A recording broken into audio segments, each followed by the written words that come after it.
My name is Danny Tice. I am one of the associate pastors here at Cherry Glade.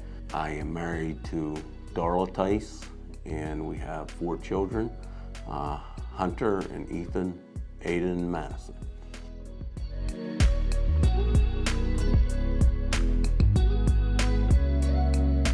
Yeah, I've been a pastor. I think we were licensed in 2000. If I have my dates right, I'm not a big date guy, but and then on February 10th of 2002, we were ordained, and that date sticks with me because it was sort of an emotional day in many sense. One thing was the ordination itself, and the other thing was Ella Moss passed away on that day. And by the end of the service, we also found out that Anthony and Anita, the youth pastor here at Cherry Glade, their oldest daughter, Natalie, was born. And previous to that, I was asked that if I would have the funeral for Ella.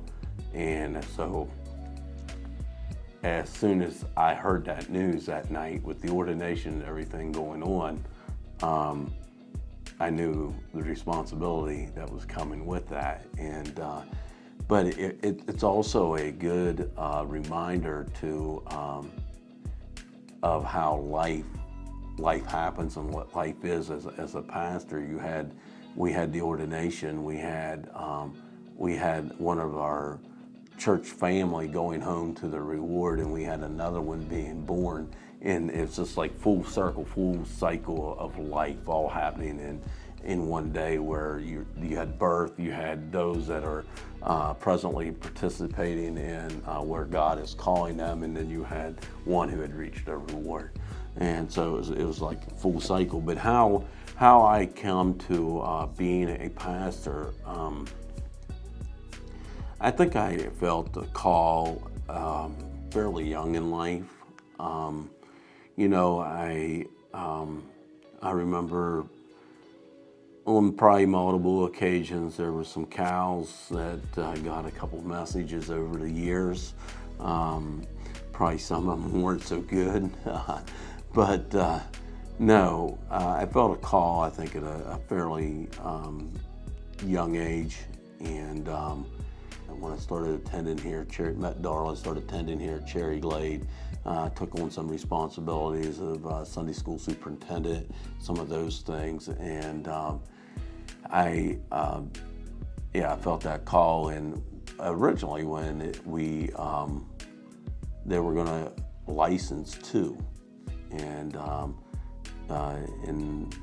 when it came down to the licensing, the church, there was 3 that had, Barry, Tice, and myself, that had, I guess, higher numbers, and they took it back to the church, where all were affirmed to go ahead with licensing. And then in 2002, we were all 3 ordained at that time. But I can remember back when Willard Mayer, in times of interview, and he was talking about the call.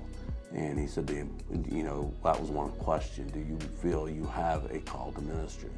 And he said, because sometimes that call is all you have to go on. That's the only thing that keeps you going.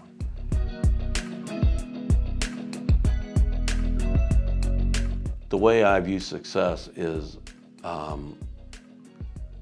obedience and faithfulness. Oftentimes, we like to view success by the results we see, by things that, in many scales in the business world and things like that, you have to. But I don't know that biblically that is, it can be, but I don't know biblically if that is the true interpretation of success. I believe success is being obedient and faithful to what God calls an individual. We're not, and I guess responsible is the word, for all the results. We're responsible to be faithful to what God calls us and to be obedient to that. So in answer to where I see Cherry Glade as of now, I see a new excitement. I see people, I believe, wanting to engage and be a part of ministry. And with the new structure, I'm excited to see what that all looks like. You know, there's always hesitancy there because you maybe never done something in a certain way or done it. You always done certain things in the past this way, and there's a part of me that doesn't like change, and there's a part of me likes, you know, if it isn't broke, don't try to fix it.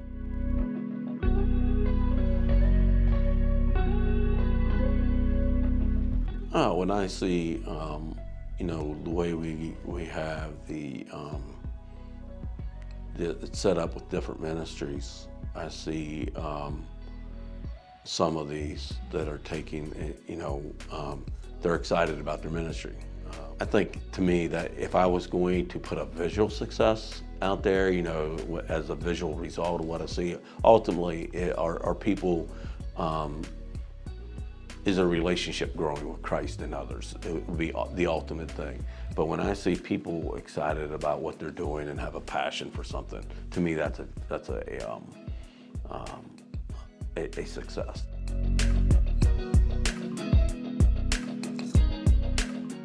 What I appreciate about Cherry Glade is, to me, I'll speak from the leadership standpoint. I believe in all the leadership teams that I have been a part of at Cherry Glade. There was not a particular agenda that one was trying to meet. I think in a negative sense, you know, a self-serving agenda, yeah. I think the leadership teams that I've been a part of over those 20 years, I believe, has had, honestly, number one, wanted to hold the Word of God as the authentic Word of God, as truth and what needed to be lived by. And I think each leadership team, you know, it changed, you know, different times, but I think each one of those, we wanted to follow that, and we wanted to do what was best for the congregation and not just what fit for, and that was, you know, where's Cherry Glade at now? How's this look and adapt to where Cherry Glade's at? You know, and I think that is where we're at presently. I think that we want the good of Cherry Glade. We want God to be honored above all, and I think it's bigger than Cherry Glade. It's bigger than any leadership team of any church, and to me, it's God's kingdom. And I think it has to be, going into the future, it has to continue to be about Him, His Word, His truth, and His people. And if we make it about one individual or about one thing, it's headed for failure. And that's where I would encourage each one of us. I'm blessed to see the people, the work that's been done, and the work that people are doing, the service of people, and doing it with a heart of love and passion for Christ.